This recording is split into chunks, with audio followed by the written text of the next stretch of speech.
We have a huge amount of slugs, as I call them, who have sat in their little seats, their little positions of power, again and again and again and again and again. You just keep winning, and there's really no reason, because they're bad. They're not good people. They're not effective people. They're merely doing what the Democrat National Committee tells them to do and how they should vote. And they're just a solid vote for the left, period, over and over and over again. So as long as they don't make waves, as long as they don't really cause any problems or controversy for the Democrat Party, they get to keep their seat. They'll make sure of it. They get rewarded for their service by getting to serve like this man. He's 81. He's fighting some kind of cancer. That's at last report. His hair has definitely died.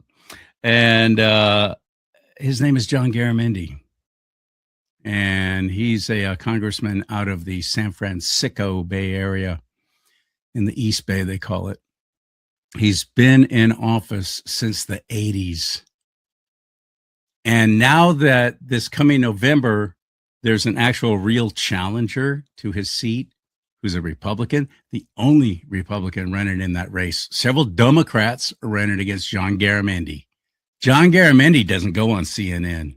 John Garamendi doesn't ask questions in committees. He just doesn't do much of anything.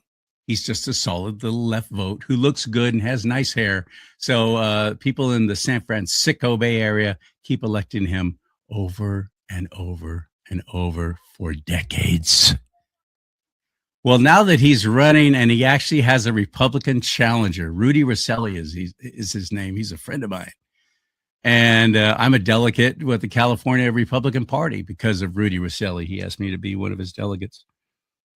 RUDY is making some noise.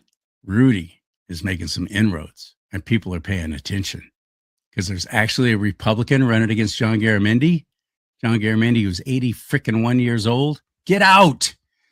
So now the Democrat Party decided to put him on some committee, and he's questioning the Secretary of War, Pete Hegseth, about what's going on in Iran. And Hegseth owns him. Watch this. Secretary Hegseth, you have been lying to the American public about this war from day one. And so has the president. Lying. You have misled the public about why we are at war. You and the president have offered ever-changing reasons for this war. You've misled the public about the progress of the war. You know that? While the military has executed this war with tactical success, you know that how? The strategy has been an astounding incompetence. You and the president have offered ever-changing reasons for the war. You have misled the public about the progress of the war. While the military has executed this war with tactical success, the strategy has been an outstanding example of incompetence. This war of choice is a political and economic disaster at every level. Despite the president's promise to lower the cost of living, gas prices are up 40% and inflation is soaring. So much for lowering the cost of living. The president has got himself and America stuck in the quagmire of another war in the Middle East. He's desperately trying to extricate himself from his own mistakes. It is in America's and indeed the world's interest that he succeed. I didn't get a chance. I didn't see a question in the statement from. He never actually asked a question. You appreciate how reckless it is. When I said reckless, feckless, and defeatist of congressional Democrats at the beginning, that came after watching you say the same thing on CNN this morning, a quagmire. My generation served in a quagmire in Iraq and Afghanistan, years and years of nebulous missions and utopian nation building that led us to nothing. What we have right now, the way you stain the troops when you tell them 2 months in, Congressman, you should know better. Shame on you. Calling this a quagmire 2 months in.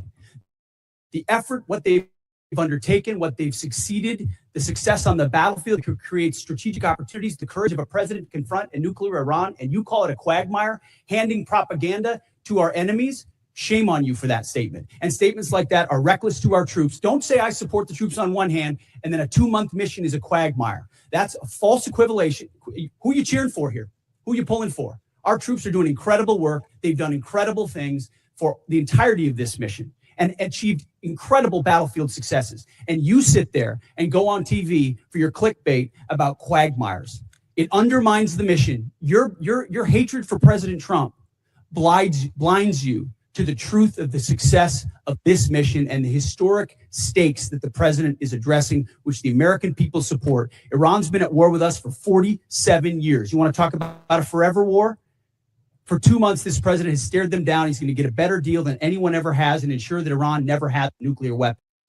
Yeah, so the Democrat Party decided to put John Garamendi up there so he can get a little press and they can have, some little snippets they can run in their commercials in this campaign. They didn't want to spend any money on getting Garamendi reelected at the age of 81.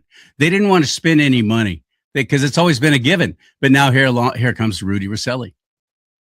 And suddenly they're going to have to try and prop that fossil up and pump some air into his lungs and try and manipulate his mouth so he makes words come out haltingly at best. I'm not one to tear anybody down for their age. President Trump he's 80 now, isn't he? What a difference. What a huge difference. But the point is, because Rudy RECILE is now challenging that slug, John Garamendi, they're trying to prop him up. They put him in front of that committee and let him ask a question so they can get some great video. And Hegseth makes him look like the goofball that he is.